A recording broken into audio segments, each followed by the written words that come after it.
Hello, my name is Naomi Burgess. I'm a member of the Immersive Realities Research Group at the Lucerne University of Applied Sciences and Arts, specifically within the School of Information Technology. And today I'm here to present to you To Be or Not to Be, the processes behind developing and testing a first prototype of a VR beekeeping series game called VRBs, for eventual usage in a course taught by Bienenschweiz, which is the beekeeper association of the German-speaking part of Switzerland. So while beekeeping is something that's on the rise in Switzerland and is an activity that's proven to be fairly economically significant within the country, the honeybee, which is quite possibly one of the most vital organisms on the planet, is both quite fragile and at risk at the moment, not only from agricultural practices and climate change, not only from threats being posed by varroa mites or improper handling of an infestation of said mites, but also from unknowing over disruption of colonies, right? And all of this makes beekeeping a highly complex activity, meaning that beekeepers must be extremely well trained from the start to know how to handle and recognize all of these different situations that they might run into. But training beekeepers is really hard. And this is because of a number of reasons, some of the more major ones being first, the risk that comes with the sensitive nature of honeybees, which again can suffer or die from either too many hive interventions or just a few clumsy or poorly executed interventions. Second, there's the fact that bee colonies and their behavior don't always follow textbook patterns. And then finally, there's the inherently seasonal nature of beekeeping, that certain tasks or preparation or practical training for certain tasks can only take place at specific times during the year, and even and in addition to that, sometimes can only take place during given specific types of weather. And indeed, all these factors makes it very difficult to first of all, provide hands-on training with actual beehives, which then therefore means it's hard to provide beekeepers in training with firsthand experience of the wide variety of scenarios and situations they'll have to watch out for. And then finally, it's hard to help trainees prepare for crucial, oftentimes seasonal tasks ahead of time, as well as view potential consequences of their actions that might not manifest until much later down the line, right? And so what can we do about these gaps, to ameliorate these gaps in beekeeper training and beekeeper education?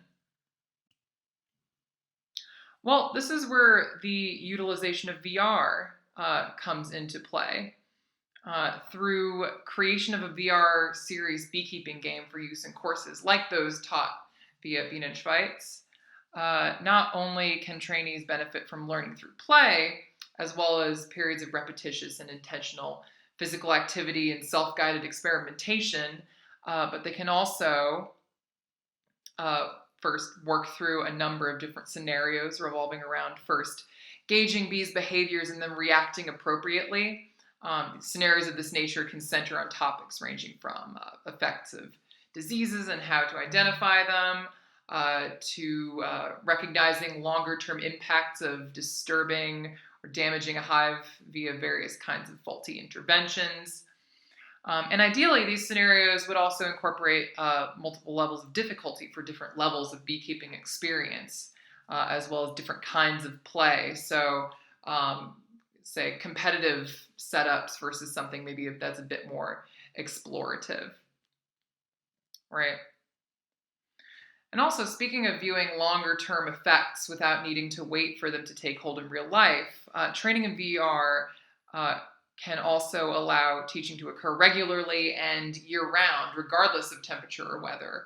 And then above all else, all of this happens without any harm ever coming to a hive and its resident bees. So with all this in mind, we constructed a first VR prototype to evaluate what our final application should entail. We set up a simple scenario, so a single hive box containing 7 frames in total, sitting atop a wooden table in the middle of a field, in a clearing in the middle of a field. Players can inspect the box and its environment, as well as pull out the virtual hive's frames holding the combs inside.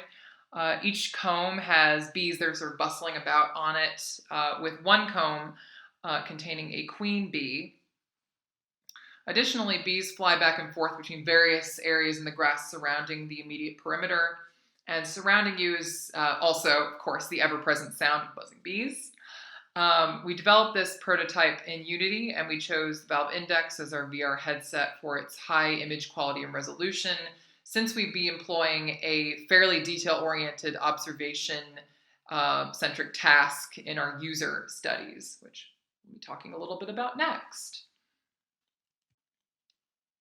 So we then used this prototype to carry out an exploratory user study with 12 participants of varying experience levels. Each beekeeper was tasked with finding the queen bee, which is a common task for beekeepers. Before play sessions, we asked the current participant general questions about their beekeeping background. Afterwards, or after the play session, we then prompted them to reflect on the game they had just experienced. Each two-part interview lasted about 40 minutes in total, in addition to the 10 minutes in VR each participant spent. We then conducted a qualitative study analysis, which focused on how beekeepers of different levels could benefit the most from a VR game and how it could support their training. As a result, we identified several game design elements and features to especially focus on as we continue development. First, inclusion of free exploration scenarios, so allowing for long-term observation of choices and their impacts. Second, we want to support more preset or situational scenarios that require specific decisions, which then offer feedback concerning the actions that trainees just took. Third, the ability to select between different scenarios and practice in a more targeted manner, so thereby individualizing the beekeeping learning process. And finally, we want to look at including haptic training sequences that instigate time pressure as a central dynamic, so thereby encouraging application of intentional physical motions and activity, and facilitating user presence, as well as encouraging hive interventions that are short and to the point. Overall, with these results, we can shape the next version of VRBs to match beekeepers' requirements and close gaps in existing training programs. Going forward, we have a variety of tasks to tackle.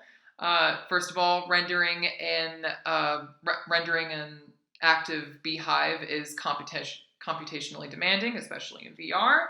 And accurately simulating bee behavior is going to be very challenging. On the game design side, we will need to develop more playful methods of hive interaction to cover aforementioned learning scenarios. And lastly, we'll be working with incorporating physical beekeeping equipment into our game's overall setup to increase both realism and sense of presence, as we previously mentioned when discussing the usage of haptics. And on that note, thank you so much for watching. And thank you to Bienen Schweitz for their ongoing support, as well as to all of our funders. We couldn't have done this without you. Thanks, and enjoy the rest of GSGS.